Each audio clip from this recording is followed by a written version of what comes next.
Ladies and gentlemen, our distinguished presenter, Shri Sunil Joshi, is founder and CEO, DGT RA Consultancy Private Limited. He is responsible about digital technologies and how it can bring about a paradigm shift in the way we deliver projects. By training, he is a civil engineer with post graduation in business management and a RICS certified BIM professional. After 15 years of corporate career catering to markets across US, Europe, APAC, India, and EMI, he founded DGT RA with a vision to help construction industry in their digital transformation process.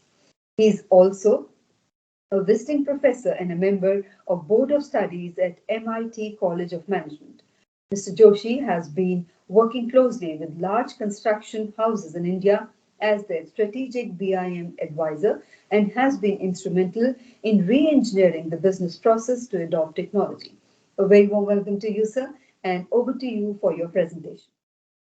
Good morning, everyone, and it's exciting to be back again in this winter session of Rail Technology Expo 2021. And I hope you are all doing good and safe. So, thanks for inviting me. And today, I'm going to speak about digital transformation in the metro systems.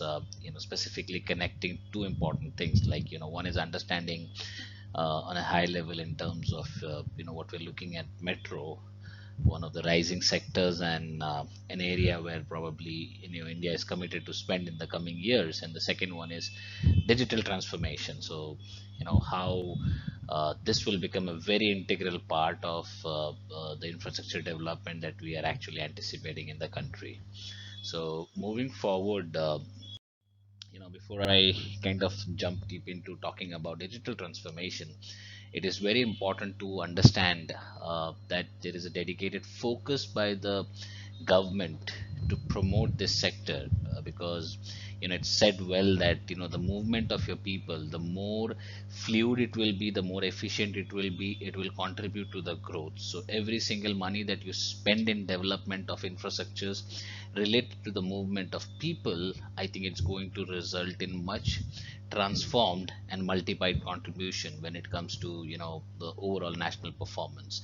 And that commitment is also visible in budget allocations. Whether you look at railway, where we are looking at like more than 1 lakh crores of investments coming in terms of being budgeted for that area. And similarly on the metros, like you pick up across cities right now, whether it is Delhi, Mumbai, Bangalore, Hyderabad, Kolkata, Ahmedabad, Pune, we have metro corridors being developed, projects ranging anywhere between 2,000 crores to 8,000 crores. We have different budgets allocated every year. So now that's a significant amount of money coming onto this area. Now, for this presentation's sake, I'm going to focus on one part because it's very difficult to cover up the entire aspects. But when you look at these funds, this spends on an annualized basis. We have majorly two pockets, like where, and related to the infrastructure. So I'm not getting much into the locomotive part of it, but then looking at specifically entire civil and the metro infrastructure as such. So we have a capital delivery phase, which is essentially where we are converting our money into any built asset, and then the second one is managing it and operating it. And today, since we are a developing country, majority of our spend is on the capital delivery phase. Every year we are spending a significant amount of work. So now we have a advantage because there's a lot of lessons which is available about issues people have faced internationally on the operations part of it. So what we have right now is an opportunity in our hand to make sure that we are doing our capital delivery in such an efficient manner that our operational cost and operational efficiency would automatically be jacked up accordingly. So it's very important to focus on capital delivery and make sure that this phase is efficient. This phase has all the right things that we need to do to make sure that the operation future, it's more efficient. And as I said, capital delivery is going to be a significant spend. So I'm going to cover up a little more in terms of how we can look at the digital transformation activities that's happening in the capital investment areas. So when you look at these key project indicators, like any capital delivery projects, what are we looking at? We're essentially looking at improving the quality, speed, efficiency, At the same time, cost is is a constraint, will remain a constraint because we want to do more and we have limited budget. So every single money saved is now an available money to invest somewhere else, or utilize it in a better way. And that brings down to looking at every single opportunities where we can bring down the cost, how we can increase efficiency. And if this, it's like a math, like quality, speed, efficiency, and cost, can we bring about an equation, do something which will help you achieve these objectives and projects. So now, being reduction of cost, improvement of quality, and efficiency being one of the key objectives, very high level strategic objectives. Now when we look at the opportunities for cost reduction and also improving the quality and efficiency and all, uh, digital transformation, digitalization, you know uh, is coming out as one of the candidates which is giving up promising numbers, like double digit numbers in terms of savings in the construction phase. And then when you do this activity now, do this during the capital delivery phase, it will also help you save about almost 15 plus percent, like 17% is what BCG is saying. I don't want to take that number, but it's going to be a significant number that you're going to save in the operation phase. So now that becomes a very important indicators, and that's where we see a rush right now, where people want to implement digital transformation or digitalization on different projects. Uh, Sometimes it's we say blessing in disguise, or we had a situation, COVID situations. We are all working from home, and last year was a time when we saw a big chunk in terms of companies feeling the need of digitalization. And this was such a cooked up area, where today as a country, if you want to implement this today, people understand the value, that it is not just to save cost, but risk mitigation, business agility, more efficiency. So people have started looking at more strategically, and that is also evident with the number of people who are now considering some kind of digital enhancement to their business processes. And then that's where we see a lot of companies rushing for it.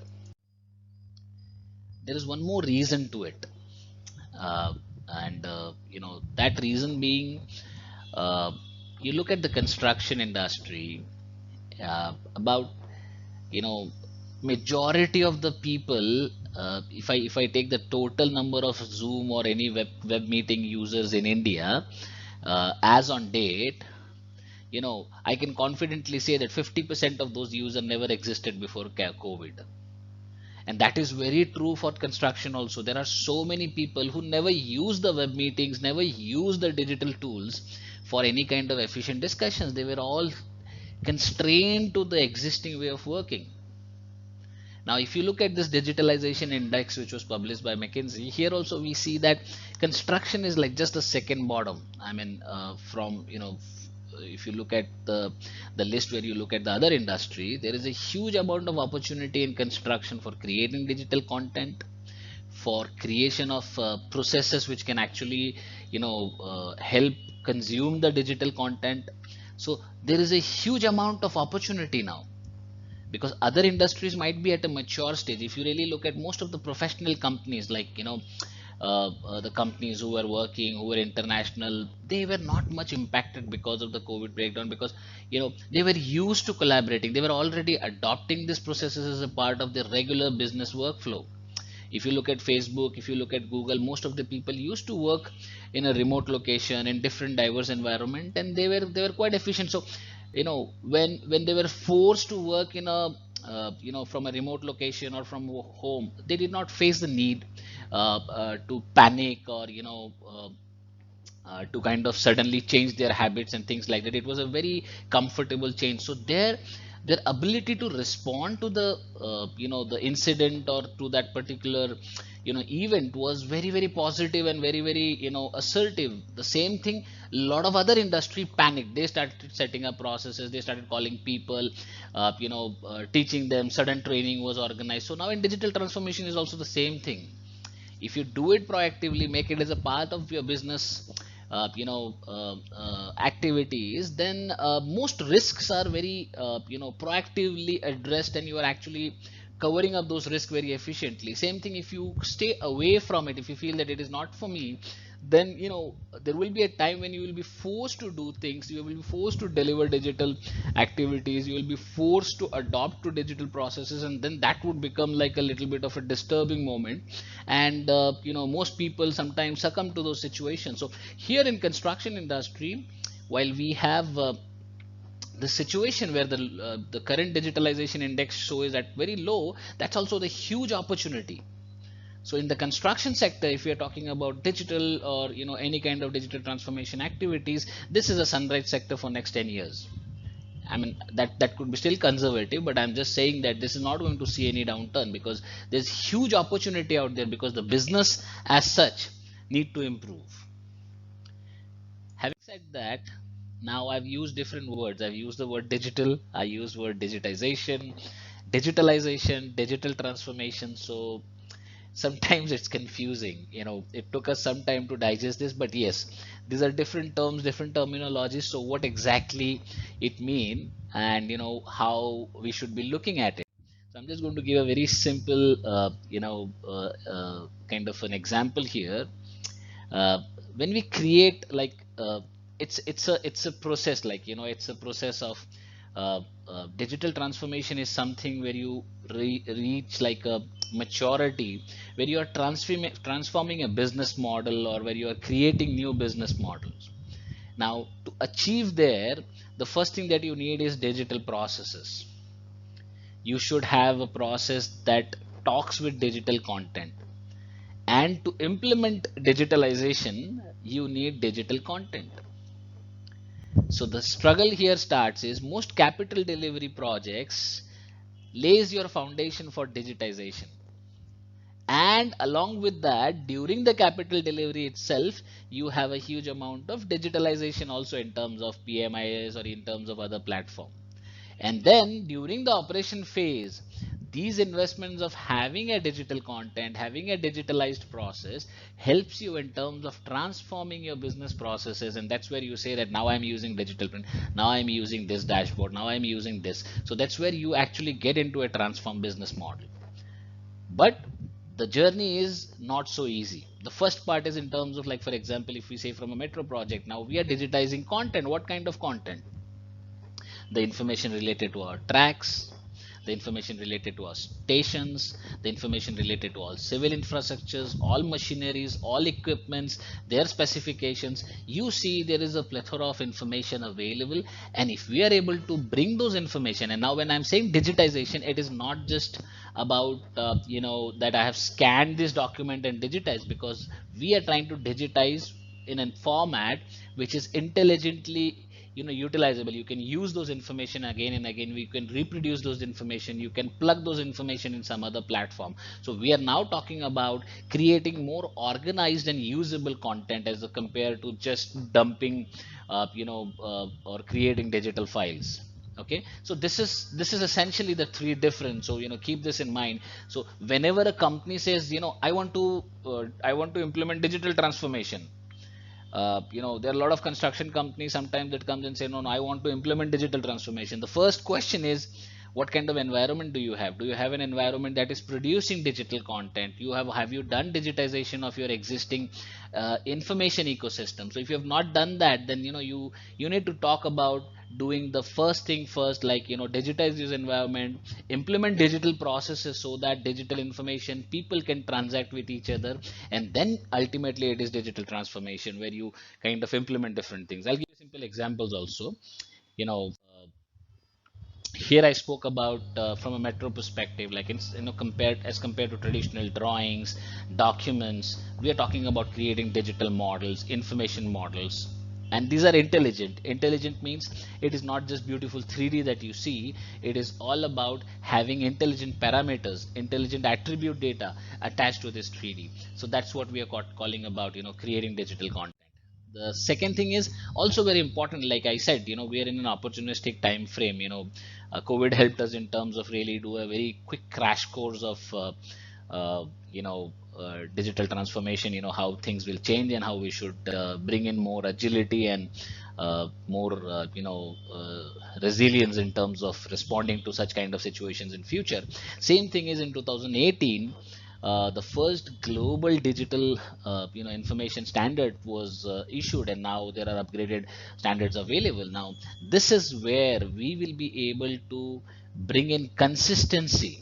Like, it's not about I am saying you to do like this, because we have seen situations where five clients have started their journey of digital transformation. One achieved an apple, another one an orange, another one basically built up, getting some peers, and something somebody don't know what they got. So we have a different situation. So how do we make sure that there is a consistency, or there is a certainty in the expected outcome, and that comes through the standard. So now with ISO 19650, we have a great standard in place, and I think this is derived through a significant amount of effort that the team from UK and the UK government had put for last 7-8 years, with a consistent mandate, education, upliftment of their existing processes. And also this is one of the process that we are already adopting. I think very soon, we are also coming up with a society called the Confederation of Digital Construction Practitioners India, and we will try to initiate and improve several activities to adopt ISO 19650 in India. I wouldn't get into much detail on this slide. This might look a little complex, but what is essentially the crux of the slide here is that when we have an information environment, the type of information changes from pre-design to design, procurement, construction, operation. So there are different kind of information that keeps coming in at different stages. uh, a real digitalized process is when we are able to use the information coming from one environment to the another environment, when we are able to use that in a fluid manner without having the need to reproduce it. And that's what ISO 19650 also promote in terms of bringing about a connectivity in the workflow, starting by keeping the end in mind, and all. So yeah. Then when we talked about transform business processes, I'm just going to give you a snip, kind of an example. Like, for example, taking a decision based on the project information dashboard, where you are seeing a real-time generated earn value graphs of the project, and you are actually taking decisions based on that. Now that is transformation, where your existing process of documentation, existing process of reporting, existing business matrix of taking decisions are now getting enhanced with the ability to get the real-time data and real-time dashboard. Same thing with digital twin now. Digital twin is where you bring in life into that, the models and the information you're getting from the capital delivery phase, by connecting it to the real-time consumption data, the real-time operational data. And when you look at that integrated data into one platform, now you have much superior power. Like, you have the power of data to kind of take those decisions. So that's what we call about another transformation in the way we operate our facilities.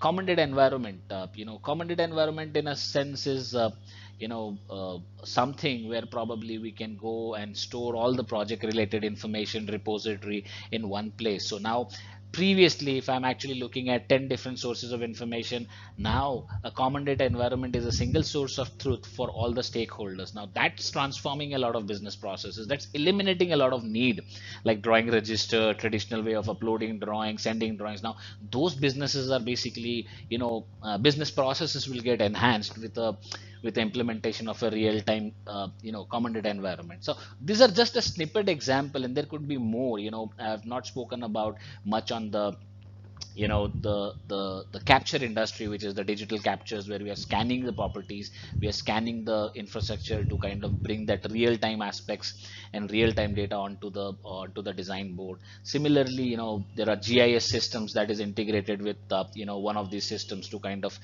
make them available. So the way we use this information and the module of this information will keep changing, but ultimately this is where, when you have a digitized content, you have a digitalized process, like the process which basically governs the interaction of data between different activities, you are ready to implement a transform business model.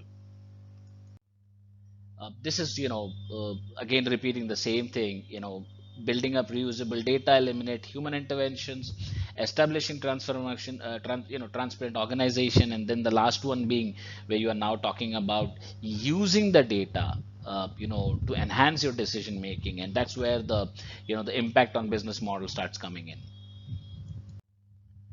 Thank you so much. I think with this slide, I would like to end up my presentation. Just one slide on Digitra. We are a digital transformation consulting company headquartered in Pune and with office in Ahmedabad. We work with clients in US, India, Europe, and Asia Pacific. And thank you so much. It was a pleasure talking to you.